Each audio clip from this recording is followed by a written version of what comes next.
High বন্ধুরা, আজকে 27শে মে, সোমবার। তো আজকে ট্রেড আমি কিভাবে নিয়েছি সেটা একটু বিস্তারিতভাবে দেখাচ্ছি, এবং আমি আমার লার্নিং পারপাস এটিকে রেকর্ডিং করছি। তো কাইন্ডলি আপনারা যদি চান আপনারা একটা থেকে শিখতে পারেন। তো আজকে 27 তারিখ, প্রথম মার্কেট ওপেন হয়, ফার্স্ট ক্যান্ডেল, এটা 5 মিনিটের ক্যান্ডেল। তো দেন আমি এই সময়টা ছিলাম না মার্কেটে। তো আমি যে সময়টা এন্ট্রি নিচ্ছি সেই সময়টাতে আমি যাচ্ছি একটু একটু করে। ওকে। দেন আমি আজকে মিড ক্যাপ নিফটির এক্সপায়ারি ছিল। তো আমি যে সময় এন্ট্রি নিই, তো সেই সময় এই 11,575 এটা ছিল আউট অফ দ্য মানি পুটের। তো আমি এটাকে ওপেন করি, এবং এখানে আহ, আমি যখন এন্ট্রি নিই সেই টাইমটা ছিল 10টা 20। 10টা 20-তে আমি এন্ট্রি করি। তো সেটা এখনো আসেনি, সেই টাইমটা হচ্ছে সেই লোকেশনটা, যেটা যে সময় আমি এন্ট্রি করি সেই লোকেশনটা ঠিক এই সময় 10টা 15, ঠিক এর নেক্সট ক্যান্ডেল রেডি হওয়ার সময়তেই আমি এন্ট্রিটা নিয়ে নিই। 10টা 15 ক্যান্ডেল শেষ হয়েছে 10টা 20-তে, আমি তারপরেই এন্ট্রি নিয়েছি, মানে এই ক্যান্ডেলটা শেষেতেই আমি এন্ট্রিটা নিই। জাস্ট এই ক্যান্ডেল, এই রেড ক্যান্ডেলটা শুরুতে, এই ক্যান্ডেলটা শুরুতে যে আমি এন্ট্রি নিই, অ্যাকচুয়ালি যেহেতু আমি অপশন সেলার হয়ে কাজ করি, তো সেখানে দাঁড়িয়ে আমি এটার এন্ট্রি নিয়েছিলাম মোস্ট প্রবাবলি দেখতেই পাচ্ছেন 28 টাকা 90 পয়সায় আমি এন্ট্রি নিয়েছিলাম, এবং স্টপ লস ছিল এরই হাই, এই ক্যান্ডেলেরই হাই। ঠিক আছে।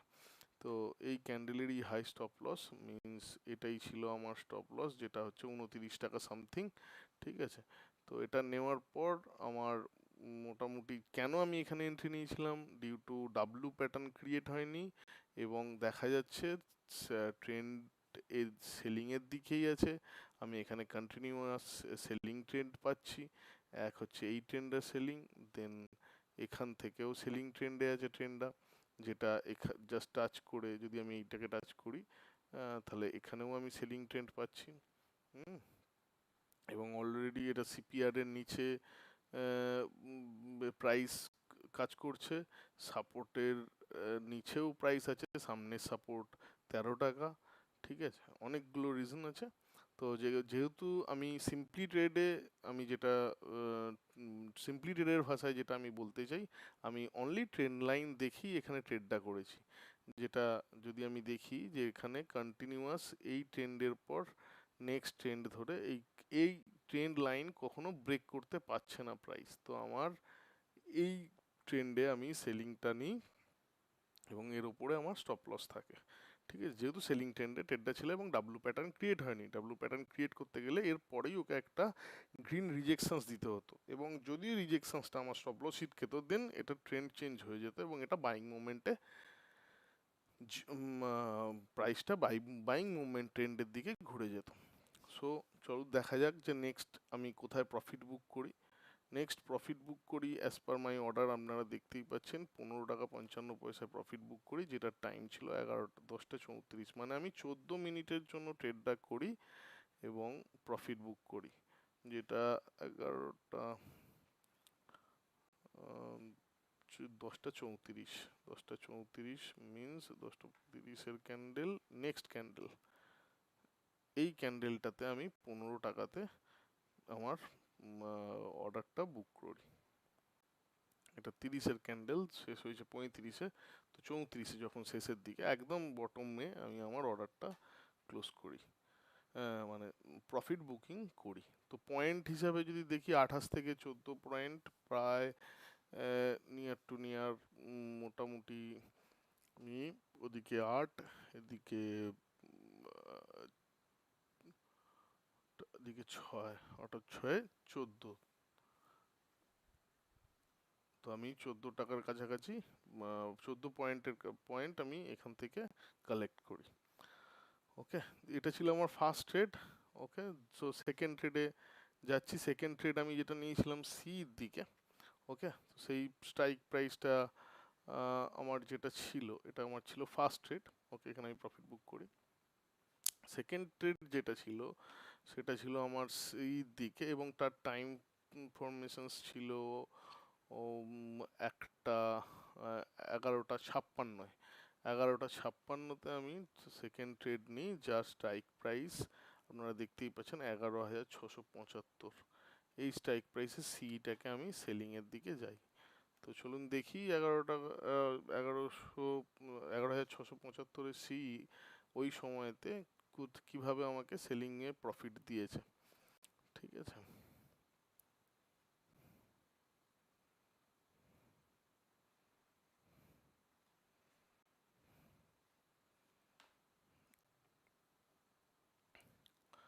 তো এইখানে আমি প্রথম আমার যেটা চোখে পড়ে যে এখানে প্রাইস গিয়ে ইএমএ থেকে গ্যাপ ক্রিয়েট হয়। আমি অনেকগুলো ইন্ডিকেটর ইউজ করি যেগুলো আমাকে সাহায্য করে ট্রেড নিতে এবং সঠিক ট্রেড নিতে। অনেকগুলো ফিল্টার হয়, তো এর মাঝখানে আমি কোনো জায়গায় এন্ট্রি পাইনি সিইর দিকে, তো এখানে গিয়ে আমার গ্যাপ আসে।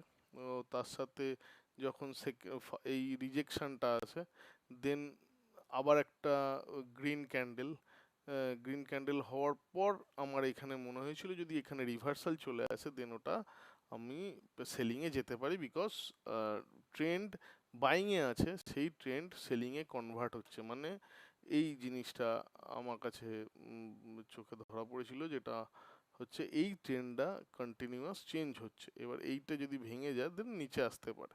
তো এর পরের রিজেকশন যেটা হয়, রিজেকশন যে ক্যান্ডেলটা হয়, এই ক্যান্ডেলটায় আমার ট্রেডটা নেওয়া হয় আমি 45-এ ট্রেডটা নিই। মানে এই ক্যান্ডেলটা শেষেতেই প্রায় এই জায়গাতে 45-এ আমি সেলিং ট্রেডটা নিয়েছিলাম এবং এর স্টপ লস ছিল ঠিক এর মাথাতেই। এর এর যে হাই এইটা মানে 48 টাকা সামথিং, 3 টাকা। এখানে কিন্তু যেহেতু আমার ফার্স্ট ট্রেড প্রফিটেবল ছিল, সো এখানে আমি আমার ট্রেড কোয়ান্টিটিকে হাফ করে দিয়েছিলাম। সেকেন্ড ট্রেড আমি হাফ কোয়ান্টিটি ট্রেড নিয়েছিলাম। তো এটা 45 মিন্স এই জায়গায় আমি ট্রেডটা নিই যখন রেড ক্যান্ডেলটা হয়। ঠিক আছে, তো দেখি চলুন এটা আমি বুক করেছিলাম, মানে কোথায় বুক করেছিলাম আমি সেটা দেখাচ্ছি আপনাদের। তো নেক্সট ক্যান্ডেল, এই ক্যান্ডেলটা, এবং এর সাথে সাথে আমার স্টপ লস ট্রোল হয়ে যায়। এই ক্যান্ডেলটা হওয়ার সাথে সাথেই আমার স্টপ লসটা ট্রোল হয়ে যায়। এর যে হাই মানে 45-70-এ, মানে কস্ট টু কস্টে চলে আসে আমার স্টপ লস।